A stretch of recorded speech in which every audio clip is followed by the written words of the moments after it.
வணக்கம். இன்றைக்கி நம்ம பார்க்க போகிற சமையல் ஒரு அருமையான கத்திரிக்காய் தக்காளி சட்னி எப்படி செய்யலாங்கிறத பார்க்கலாம். இட்லி, தோசை, ஊத்தப்பம் எல்லாத்துக்குமே அட்டகாசமாக இருக்கும். வாங்க எப்படி செய்யலாங்கிறத பார்க்கலாம். தேவையான அளவுக்கு எண்ணெய் சேர்த்துக்கலாம். இப்போ எண்ணெய் நல்லா சூடாயிருச்சு. மீடியம் சைஸாக 2 தக்காளி கட் பண்ணி வச்சுருக்கேன், அதை சேர்த்துக்கலாம். இது கூடவே 20 சின்ன வெங்காயம் முழுசாக அப்படியே சேர்த்துக்கலாம்.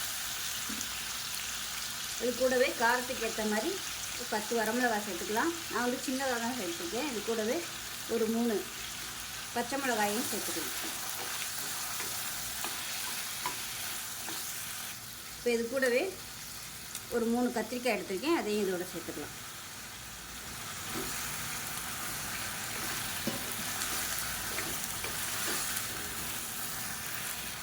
இப்போ உப்பு சேர்த்துக்கலாம்.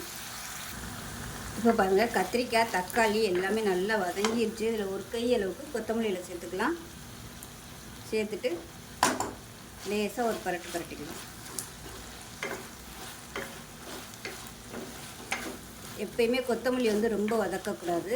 லேசாக அந்த இலை சுருங்குற அளவுக்கு மட்டும் வதக்குனிங்கன்னா நல்லா வாசனையாக இருக்கும். கொத்தமல்லி வாசனையோட நல்லாயிருக்கும்.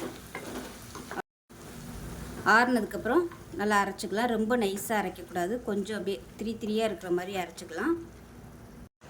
இப்போ பாருங்கள், சட்னி வந்து நல்லா அரைச்சாச்சு. பார்க்கையிலே தெரியும் உங்களுக்கு, கொஞ்சம் அப்படியே நரன்னு இருக்கணும், ரொம்ப நைஸாக அரைக்கக்கூடாது. இப்போ எப்பயும் போல் கடுகு, உளுந்து, கருவேப்பிலை, பெருங்காயம் தாளிச்சதை கொட்டிக்கலாம். ஒரு சூப்பரான சட்னி ரெடி ஆயிடுச்சு. அவ்வளோதான், அருமையான சட்னி ரெடி ஆயிடுச்சு. எப்பயும் போல் வெறும் தக்காளி சட்னியாக செய்யாமல் இது மாதிரி கத்திரிக்காயை போட்டு செஞ்சு பாருங்கள். உடம்புக்கும் நல்ல ஹெல்த்தியாகவும் இருக்கும், டேஸ்ட்டாகவும் இருக்கும், வித்தியாசமாகவும் இருக்கும். ஸோ இந்த வீடியோ பிடிச்சிச்சின்னா லைக் பண்ணுங்கள், கமெண்ட் பண்ணுங்கள், சேனலை சப்ஸ்கிரைப் பண்ணுங்கள், பக்கத்தில் பெல் பட்டனை ப்ரெஸ் பண்ணுங்கள். நன்றி.